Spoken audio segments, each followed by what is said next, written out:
We have two historians with us, and they are Sophia Rosenfeld and Lewis Grossman. Sophie's straight up historian at Penn, and Lewis is a lawyer and historian.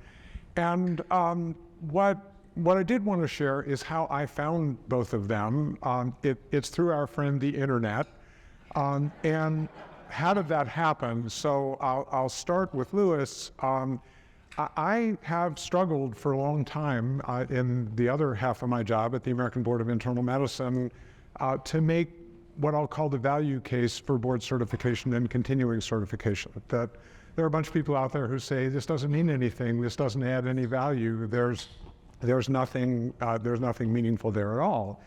And as a kind of dabbler amateur historian, I learned some factoids. I learned that at the founding of the Republic, only 2 states licensed doctors. I learned that by 1830, all but 2 states licensed doctors. Good, we're going in the right direction. I learned that by 1860, only 2 states licensed doctors. So I have a slide for a number of years with those historical data points. I don't know what happened between 1830 and 1860. I had no idea. I knew it happened. And through a URL in a Washington Post editorial that took me to a Peter Hotez article, that took me to a reference to an article Lewis had written in the well-read Yale Journal of Policy and Law, there was this article about the loss of medical licensure for 1830 to 1860. Oh my goodness, like who knew? And he explained the whole thing and completely changed up my presentations. And then somebody said, well, you should read his book. What book? That turns out to be chapter 2, chapter 3 in the book. And so Lewis has agreed to talk to us about the medical freedom movement. Sophie, I'm trying to write an op-ed or a column or an opinion piece that we have to agree on facts if we're going to have a democracy. That you can't have a democracy if we can't agree on what's a fact. So I feel like I read that, and not the Moynihan quote, you're entitled to your own opinion but not your own facts. And I felt like I read it somewhere, so I go to Google, you have to, for democracy, you have to agree on facts. And what do I find? I find a New Yorker profile about Sophie from the book she's written called Democracy and Truth, in which she argues people say that, but that's completely ridiculous. That in democracy, we're always arguing about what's a fact and how we know what a fact is. I highly recommend both of their books. And if you enjoy what you hear today, do that deeper dive. It's really an honor to be here. I'm an outsider to this community. I'm really grateful to Rich and to Daniel for bringing me here, and I've found this morning tremendously interesting so far. So, talk about humility. I really do broach this in a sort of humble sense, in that I'm not a medical expert in any sense, but I'm deeply interested in this problem of misinformation, and in the broadest sense, and of course the piece that's medical misinformation has become increasingly vital and prominent in just the last few years. And so I will, what I'm going to say is really broad in scope. I think it's like you might say it's kind of the macro perspective, but I'm eager to hear from you more about how to think about this in the ways it translates and doesn't perhaps into various medical settings. So let me begin by saying that traditionally the idea is that doctors are trustworthy in 2 distinct ways, I think. First, they're trustworthy for their ways of knowing things. We'll call that, for a general term, science, that they have certain methods and they've been credentialed and trained to use certain epistemic norms based in science to provide trustworthy knowledge. They're also supposed to be trustworthy as thinking about them as having a certain kind of moral disposition, which is to say they have people's best interests in mind, they speak to people with candor and sincerity. In other words, they are figures of both epistemic and moral authority in a perfect world. Truth tellers in two senses. What I think is in crisis right now are both of those qualities. One might even think of this as a moment, as a kind of public health emergency moment in certain ways. And it's not simply a question of the circulation of misinformation, but I think very rightly this conference says that misinformation is deeply linked to a kind of, in some communities, a long-standing mistrust of doctors, and in some communities, a growing mistrust of doctors individually and collectively. And in some sense, doctors, therefore, are joining other knowledge elites in this moment as being subject to a kind of skepticism that for many is not as familiar as it might be. It seems stronger at the moment. And in that sense, maybe journalists got there first. Academics like me are part of that now. Doctors, particularly in the last few years, have probably felt that pushback in a strong way. What does this have to do with anything? Right. What does it matter if people start to think that doctors, rather than trading in the right or the only right form of information, are in fact pushing false ways of knowing? What does it matter if doctors are, rather than thought of as necessarily morally upstanding people, are thought of as somehow either bought or biased in the ways they present information? I think that to really make sense of this, of course I'm going to say this because I'm a historian, you need a larger view than just the last few years. Though certainly we can come back to the way that COVID-19 and other factors have exacerbated this situation. Lewis is going to talk about notions of freedom, moral freedom, medical freedom in particular, and the long-standing questions about how freedom and medical authority intersect. I want to talk a little bit, maybe some of you watched the video, about the problem of truth itself and the status of truth and how that fits into this larger crisis in information that we're seeing right now. There is a long history, in fact, of fighting in this country, but everywhere in the world, and particularly in democratic contexts, over not only what is the truth, but who gets to say it and on what grounds. And there is, in fact, a long history of not trusting science and its hallmark features, the kinds of evidence, the kinds of reproducibility, transparency, all the kind of hallmarks of science as a way of knowing, and its practitioners. And I'm going to say that this is partly an effect of the power that science and scientific ways of knowing and knowledge elites have played in the modern world. And when I say modern world, I'm being very slippery. I really mean since the founding of democracies in the modern world, but particularly in the 20th and 21st centuries. In one sense, over the last few hundred years, but particularly in the last 100, science and its practitioners have become ever more central to every aspect of our lives. I don't have to try to persuade you of that, I'm sure, but particularly to the running of the state. The state needs experts of every kind, from engineers to biologists to, economists, social scientists of various kinds, to work, who speak an ever more specialized and arcane language and are ever more important in solving complex problems. And the state has a vested interest in creating those people, in creating those elites to do those jobs, whether or not they directly license people or if the process happens independently. But in a democracy, I'm going to say there's a risk of the success of this effort, and we're seeing some of that. What is the risk? In a democracy, ideally, it's the people who are sovereign, and it's knowledge elites like the people in this room who help make democracy work, but in an ideal world, in conjunction with ordinary people. If you think about how our government works, you'll see variants of that, but those sort of periods of election, readjustments of priorities and policy making and back and forth. I won't go over that now. The process is potentially and ideally a kind of reciprocal one. Now, that's the ideal. What's happened?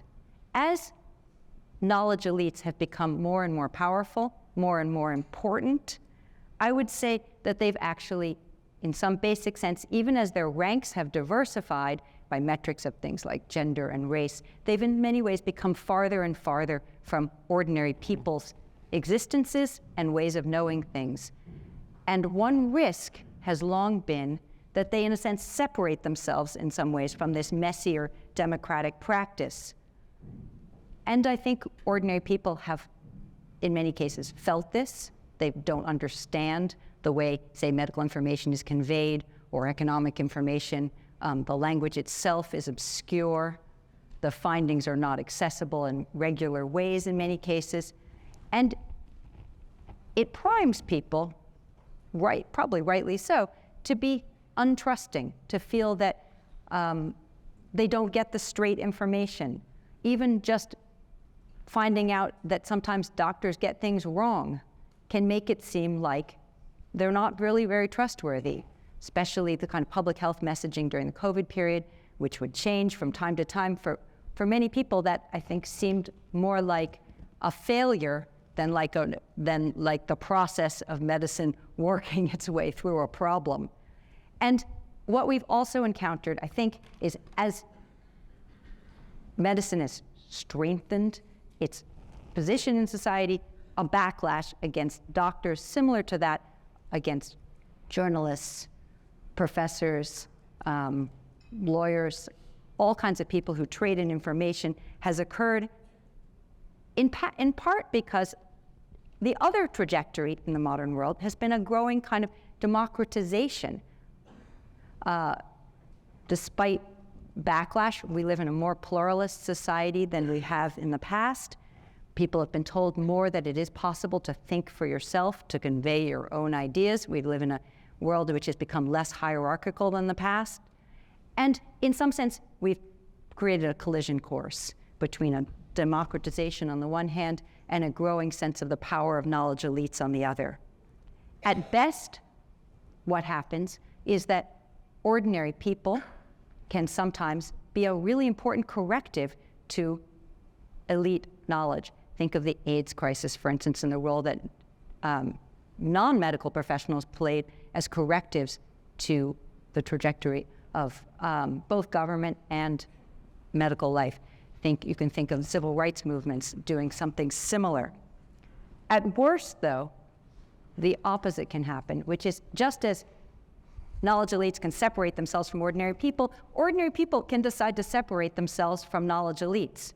And instead of a collaborative mode, you can have people not just turning their back on, say, the consensus of the scientific community, but you can also find people really turning to alternative ways of knowing as a way to reject both the moral and epistemic authority of those in the sciences.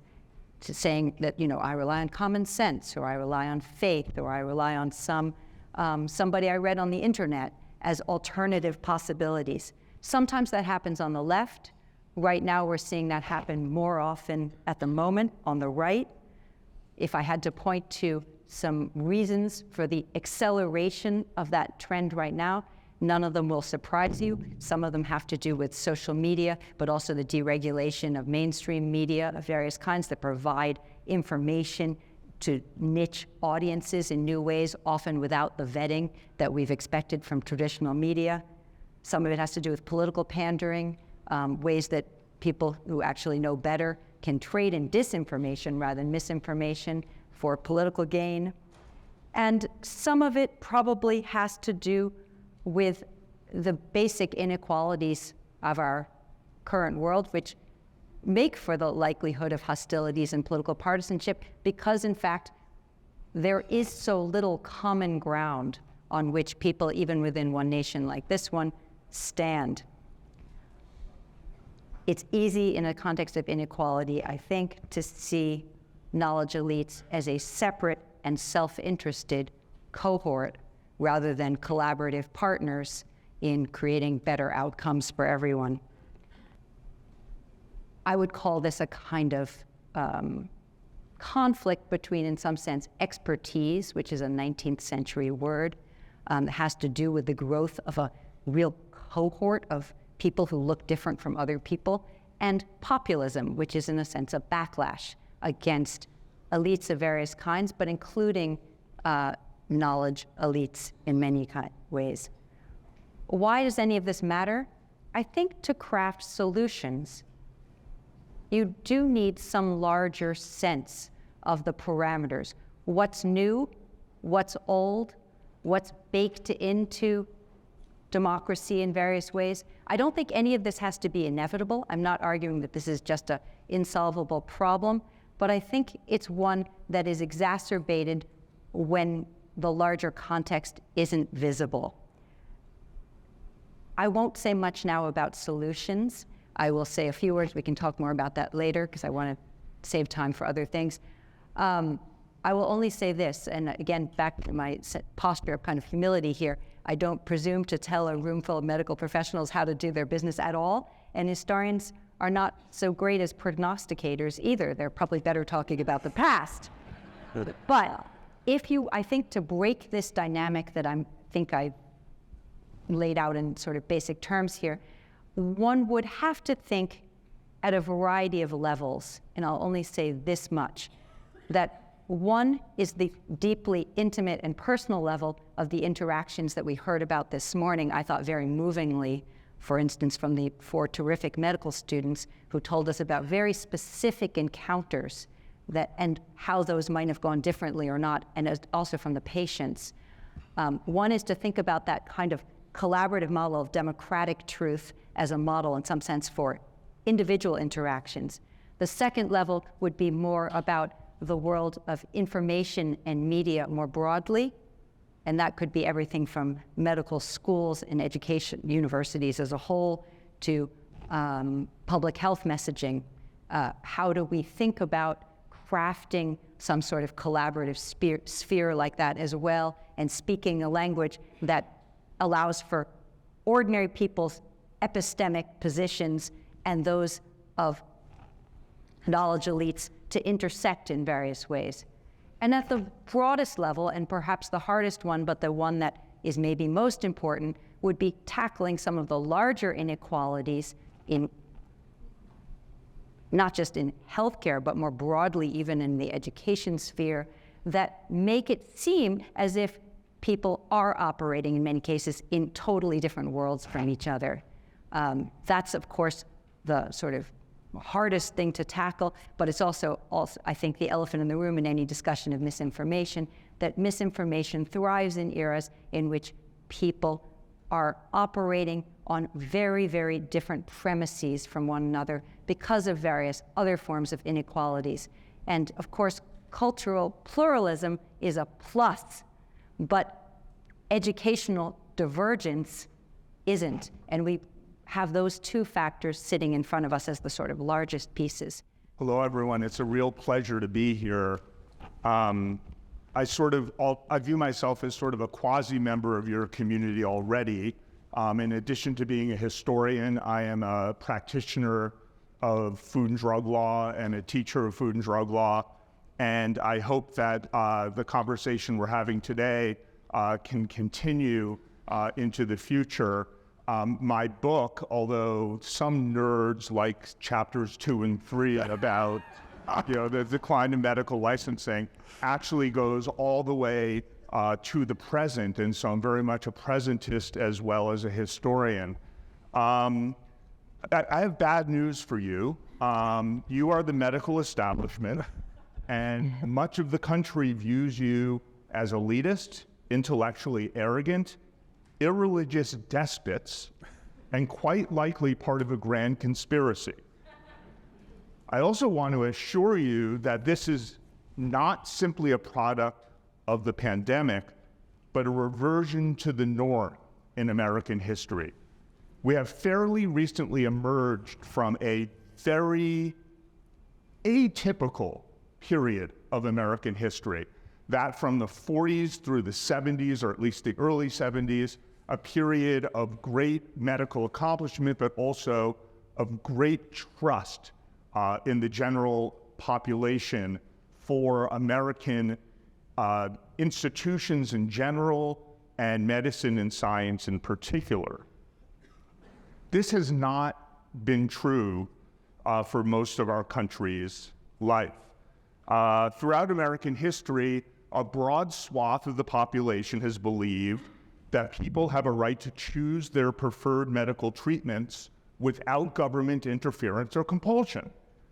And moreover, and this is an important point, many Americans have always believed that the orthodox medical establishment, this includes organized medicine, government bureaucrats, the pharmaceutical industry, that the establishment has controlled state and federal regulatory mechanisms in a way designed to squelch therapeutic choice and aggrandize its own wealth and power. Sometimes this is through the guise of medical licensing. Sometimes this is through the guise of pharmaceutical regulation. In other words, there's a long tradition of Americans viewing the medical establishment as a threat to their freedom. Indeed, an unconstitutional threat to their freedom. Medical freedom rhetoric throughout history has been suffused with references to the Constitution and to the Declaration of Independence. We have a right to life, liberty, and pursuit of happiness. And the medical establishment, in cahoots with the state, is threatening that. There have always been multiple strands of freedom rhetoric in this area. We're all used to the notion of bodily autonomy, and that's an important part of the rhetoric, but there's other strands of the rhetoric that have appeared throughout US history. One of them is freedom of religion.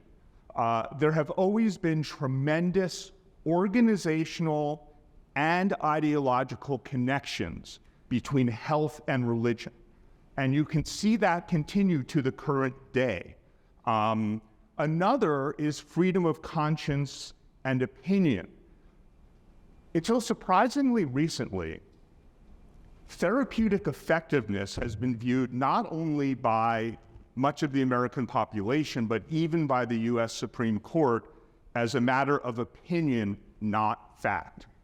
And this continues to be the case in much of the American population. Then there are economic freedom arguments. Sometimes these arguments are just free market arguments. Why shouldn't we be able to use whatever kind of medicine we want to use? Why shouldn't we be able to visit any kind of doctor we want to visit? Let us just pay our money, see how it works, and let the market decide. But there's also a very, very important anti-monopolism strand to this thought. Both physicians and the pharmaceutical industry have been accused again and again of creating a medical trust. And not just a medical trust, but a medical trust supported by the government that they have captured. Finally, there's the question of freedom of inquiry. Here you see this conflict between our vision of scientific truth, which is the randomized controlled clinical trial, although I'll mention that if you look at FDA policy and evolving approaches, even that is being weakened a little bit. That is being weakened a little bit, even in the world of FDA, just a little.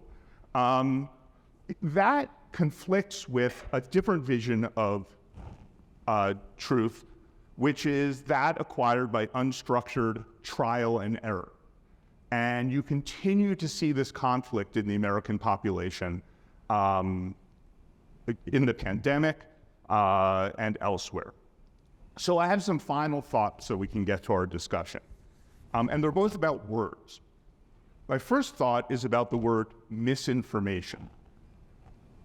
From the time I saw the title of this event, something struck me as a little bit uncomfortable about the word misinformation. Maybe it's because it rhymes with disinformation, but I looked up the definition of misinformation just before I came up here, and according to one dictionary, It is false or inaccurate information, especially that which is deliberately intended to deceive. The word thus suggests a propaganda campaign, but one lesson from history is that many, perhaps most, opponents of Orthodox medicine have always fully believed what they're saying. I'm not talking here about craven politicians who get their families vaccinated while running on anti-vax platforms. I'm talking about the much broader community, people from religious communities and alternative medicine communities and others who, when they talk about this stuff, do not think that they're spreading misinformation. They fully believe what they are saying. And I don't know that even the recipients of this information necessarily want to be perceived as dupes, as consumers of intentional propaganda that has misled them. My second and final thought is about the word science. Today, like throughout history, opponents of Orthodox medicine generally do not simply reject the vocabulary of science or the analysis of data. Rather, they use these very tools to support their positions and reject the conclusions of mainstream scientists. This isn't always true. Christian Science, for example, rejected the basic premises of science. But in the movements I study, there hasn't been a rejection of science, but rather an embrace of science, just a different vision of science. And I see this as a very serious issue, not just in conversing with patients and policymakers, but I've recently been working on the abortion pill litigation, and have recently been writing about gender-affirming care. And in each instance, the people who are opposing the approval of mifepristone, or those who are supporting legislation that bans gender-affirming care in adolescents, they're not saying science is BS. Rather, they are embracing the vocabulary of science and looking at studies and using scientific terms in order to undermine the conclusions of establishment scientists. So I think that that's another important phenomenon that has happened throughout US history that I just want to put on the table for further discussion. So thank you very much. Sophie, I'm going to ask the first question for you. One of the things that I found most powerful about your book was you use this term democratic epistemology, which good luck with introducing that at a cocktail party, but if there's a factoid I carried from your book, it's that the word statistics entered the English language in 1823 for the first time ever, and that the original meaning, if you look it up in the Oxford English Dictionary, is information of use to the state. Mm-hmm. I've yet to meet a PhD in statistics who knows that. Mm-hmm. Because statistics is just there. It's just true. It's what it is. It's statistics, just like science is science. You make the very powerful case that we choose ways of knowing through a political process, and that we've privileged the way that many people in this room are trained. Can you expand on that, of what it means to privilege one way of knowing and what it might look like to privilege a different way of knowing? Sure. I mean, it is a really interesting question, and there are historians who specialize in the history of statistics because it went from being a sort of obscure branch of something that was called political economy in the 18th century to something that became known, as you say, in the 19th century as statistics, because states needed information, and states started increasingly to need information that was quantitative, not purely qualitative. First to just apportion representatives, but gradually to approach everything from economic development to, of course, public health too. And we still tend to think often that numerical information is, in the broader sense, somehow more solid, more satisfying to us, because we've often been trained that that kind of information has a validity that qualitative information could sound anecdotal, though we learned this morning how important, for instance, actually hearing from individuals can be as well. But I'm thinking about Lewis's comment just now that, even opponents of what will seem like mainstream science will often use the tropes of science and I think that's because in many cases, for instance, you might be advocating for, say, a religious position, but you're not going to get too far in the public sphere today by making a case that, the Bible alone shows us X. The common currency to get anywhere talking about things is to try to sound, even if you might call it quasi-scientific or fringe science or something, is to use a familiar language, whether that's a language of rights, which is one that's now used equally on the right and on the left. And the other one is a kind of quantitative information where you try to find some study, obscure as it might be, whether it's, or maybe not even a very, you can find bad statistics on the internet just as well as you can find other kinds of bad information. And it's because it's become a familiar to us, legitimate form of knowing and speaking, but it hasn't always played that role. And it's really mainly in, you might have more to say about this than I do. It's really a fairly modern development to think of statistics as the foundation, whether it's the GDP or any other kind of metric you can think of as the primary foundation for knowledge. Right, and of course, in medicine, the way we wind up using it to develop a standard of care, develop guidelines, is to say the good outcome is more likely than not, and if you do this. But more likely than not is not the same as it will happen to you. Right.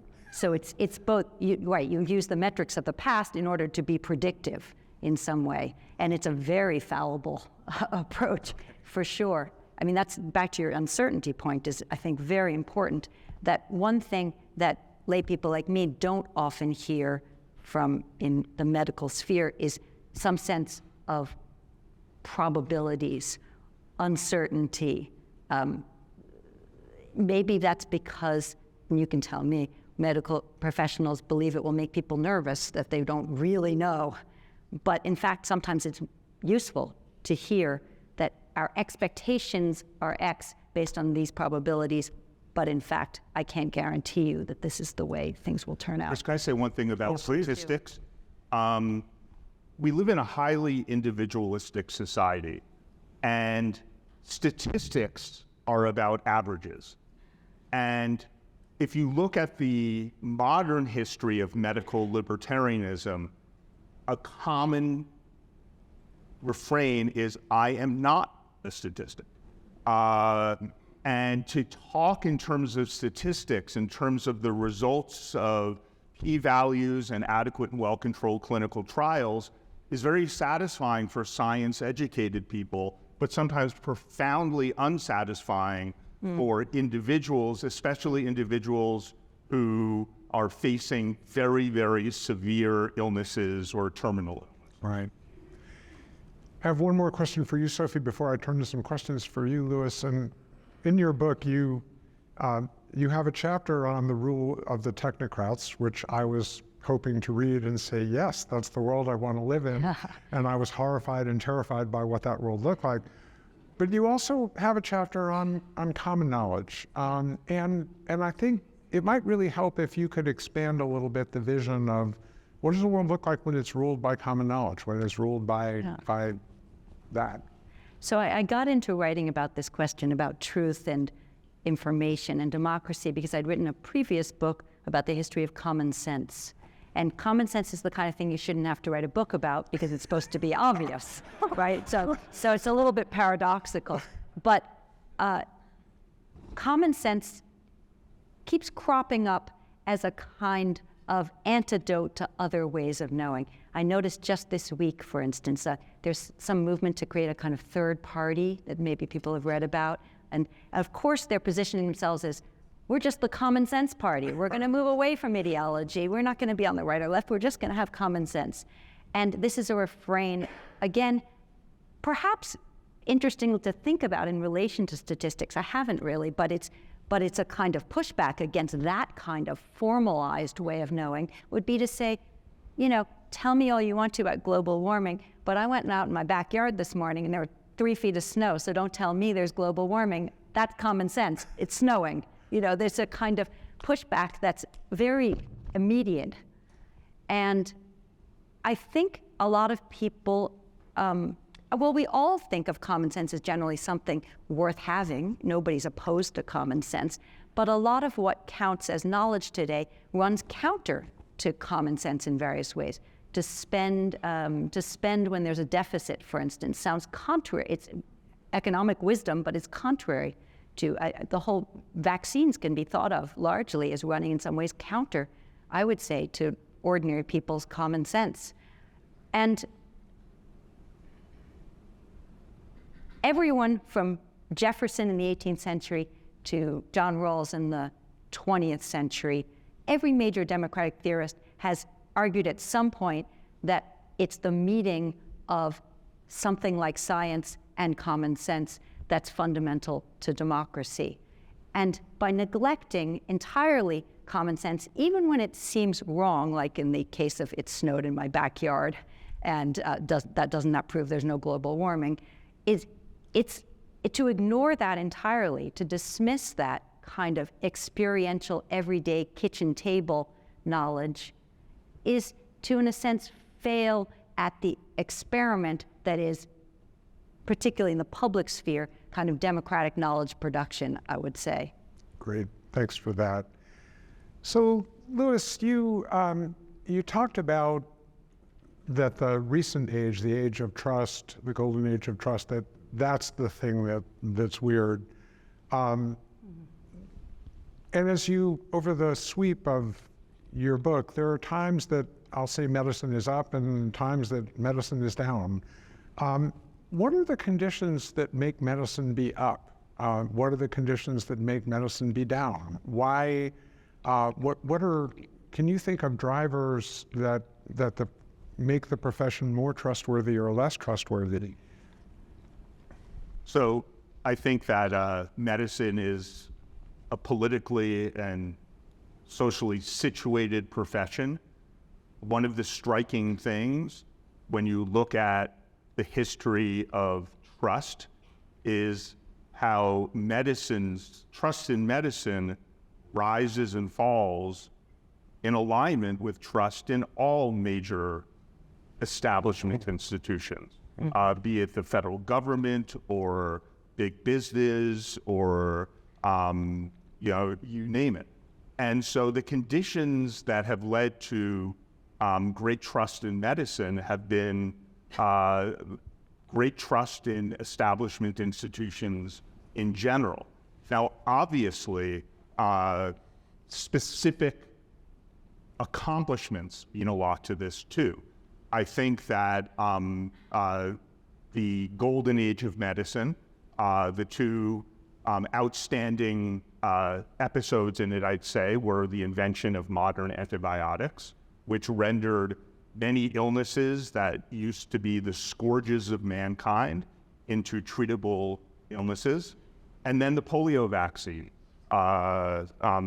which was a time of unbelievable public trust in what is now a very controversial technology, vaccines.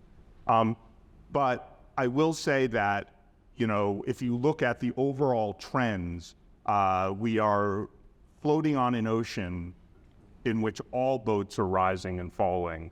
And if you want to just sort of feel less isolated, Americans distrust all major establishment institutions right now. Okay, we don't have to feel singled out. One other comment or question on the issue of that golden age, that's also the period in which Don Wesson told us that he and his family couldn't go into Barnes Hospital, and so we had a variety of institutionalized racism, still do, a more pluralistic society perhaps now than we did then. How do you think about pluralism in this? How does that cut one way and the other? Well, I mean, the golden age of medicine is partly a matter of self-portrayal. That portrait was a white male-dominated portrait. And I think it's important to observe that, to me, the fulcrum decade in this was the 1970s. And one of the things that happened in the 1970s was the women's health movement. And another thing that happened was the rise of, ideologies and understandings of that underrepresented populations were not the beneficiaries of this golden age of medicine the same way that white people were. And so, for example, there's a very interesting Black Panther health movement in the early 1970s, which was trying to provide alternative places for care. And let me also say that amongst the African American population in particular, the syphilis experiments that took place at Tuskegee University, that was revealed in the early 1970s. And so that was a huge moment in trust disintegration amongst the African American community, who already had a lot of reason for mistrust. On that note, let's thank our panelists. Thank you.